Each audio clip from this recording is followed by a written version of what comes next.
Hello friends, સ્વાગત છે તમારું મારી ચેનલ મમતાઝ કિચન એન્ડ વ્લોગમાં।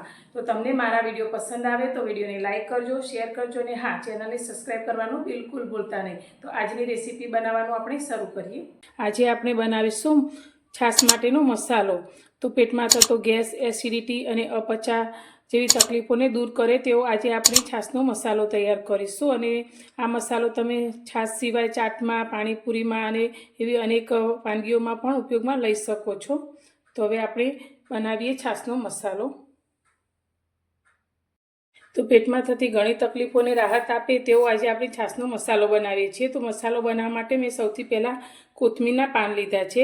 તો 50 ગ્રામ જેટલી કોથમીરને લઈ અને તેને સારી રીતે ધોઈ 2 દિવસ મેં પંખાની હવા નીચે સૂકવી અને આ રીતે થોડી ક્રિસ્પી થાય તેવી રીતે મેં સૂકવી લીધી છે। અને તેટલા જ પ્રમાણમાં મેં અત્યારે ફુદીનાના પાન લીધા છે, તેને પણ મેં પંખા નીચે ધોઈ અને સારી રીતે સૂકવી અને આ રીતે ક્રિસ્પી થાય તેવા કરી લીધા છે। અને સાથે અત્યારે મેં 8 થી 10 ડાળી લીમડો લઈ અને તેને પણ સારી રીતે ધોઈ અને સૂકવી અને આ રીતે ક્રિસ્પી કરી લીધો છે। તો તમે આ 3 વસ્તુ અંદર એડ કરશો એટલે મસાલાનો ટેસ્ટ 100 ગણો વધી જશે અને ઘણી તકલીફોમાં રાહત થશે। તો છાશનો બનાવેલો મસાલો આપણે 1 વર્ષ સુધી સાચવી શકીએ તેના માટે તેને તૈયાર કરવા માટે જે વસ્તુ આપણે ઉપયોગમાં લઈશું તે બધી શેકીને લઈશું। તો અત્યારે મેં 1 વાટકી જીરું લીધું છે, તેને આપણે કઢાઈની અંદર લઈ લઈશું। તે વજનમાં 50 ગ્રામ જેટલું છે અને તેની સાથે અત્યારે 50 ગ્રામ જેટલા મેં દાણા લીધા છે, 1 વાટકી જેટલા તે અંદર લઈ લઈશું। સાથે આપણે 20 જેવા કાળા મરી લીધા છે, તે કઢાઈમાં લઈ લઈશું। 3-4 આપણે આ રીતે તજના ટુકડા કરી લીધા છે, તે લઈ લઈશું।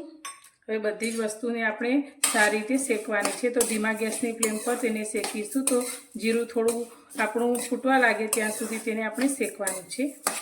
ગેસની ફ્લેમ આપણે એકદમ ધીમી જ રાખીશું જેથી મસાલા આપણા જરા પણ દાઝે નહીં અને સારી રીતે શેકાઈ જાય।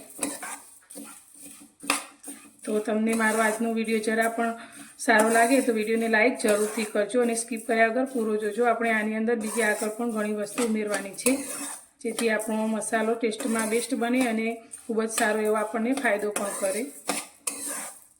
બધા જ મસાલા આપણા એકદમ સરસ રીતે શેકાઈ ગયા છે અને તેની સુગંધ પણ સરસ આવવા લાગી છે।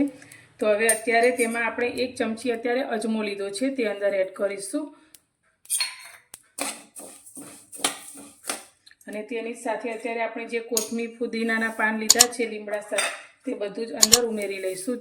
તો તેમાં પણ જો થોડો પણ મોઇસ્ચરનો ભાગ હશે તે દૂર થઈ જશે અને મસાલો આપણો 1 વર્ષ સુધી સારો રહેશે।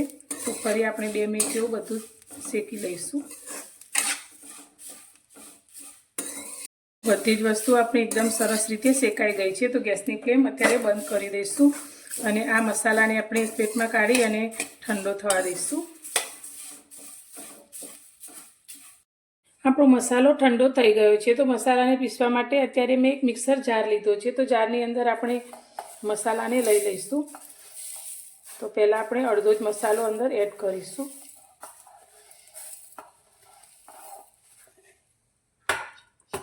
અને તેની સાથે અત્યારે મેં સંચળ મીઠું લીધું છે। તો મીઠું અત્યારે આપણે 4 નાની ચમચી જેટલું લીધું છે, તેમાંથી અત્યારે 2 ચમચી જેટલું અંદર એડ કરીશું અને બીજા વખત આપણે પીસીશું તેની અંદર અડધું મીઠું એડ કરીશું। અત્યારે આપણે જે સાદું મીઠું આવે તે લીધું છે 4 ચમચી, તેમાંથી પણ અત્યારે આપણે 2 ચમચી એડ કરીશું। સાથે અત્યારે મેં હિંગ લીધી છે જે પેટ માટે ખૂબ જ ફાયદાકારક છે, જે પેટમાં ગેસ નથી થવા દેતી। તો તે આપણે અત્યારે 2 નાની ચમચી લીધી છે, તેમાંથી 1 ચમચી અત્યારે એડ કરીશું અને બધી જ વસ્તુને સારી રીતે પીસીશું। તો આપણે એકદમ ફાઇન પાવડર તૈયાર નથી કરવાનો, પણ થોડું દરદરો રહે તે રીતે આપણે તૈયાર કરીશું। તેથી મિક્સર આપણે પલ્સ મોડ પર ફેરવી અને તેને પીસીશું। મસાલાને આપણે પીસી લીધો છે। તો હવે તેને આપણે ચાળણીમાં લઈ અને ચાળી લઈશું જેથી અંદર થોડો પણ મોટો ભાગ રહી ગયો હશે તે નીકળી જશે। તો એકદમ સરસ સુગંધ સાથે આપણો મસાલો તૈયાર થયો છે।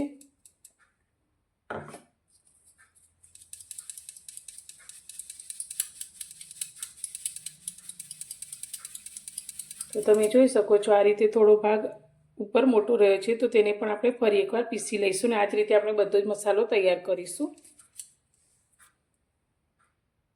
તો આપણો છાશનો મસાલો બનીને તૈયાર છે અને બધો જ આપણે સારી રીતે પીસી લીધો છે।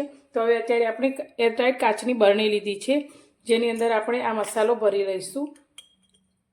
તો આ મસાલો બનાવીને આપણે 1 વર્ષ સુધી સ્ટોર કરી શકીએ છીએ અને ટેસ્ટમાં પણ એટલો બેસ્ટ કે તમને 1 ગ્લાસ છાશ પીતા હશો તો 2 ગ્લાસ પણ પીવાઈ જશે, તેટલો ટેસ્ટી બનીને તૈયાર થાય છે. અને તમે કોઈ પણ ચાટમાં, પાણીપુરીમાં પણ ઉપયોગમાં લઈ શકો છો.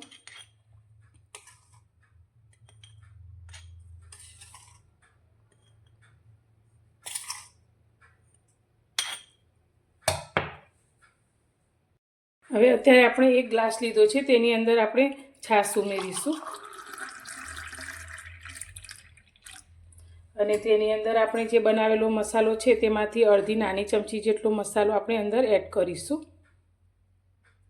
તો એકદમ ટેસ્ટફુલ એવો મસાલા સાથેની આપણી મસાલા છાશ તૈયાર છે. તો જે રીતે બજારના પેકેટોમાં તૈયાર મસાલો મળે તેના કરતાં એકદમ સરસ ટેસ્ટી અને ચોખ્ખો મસાલો આપણો તૈયાર છે.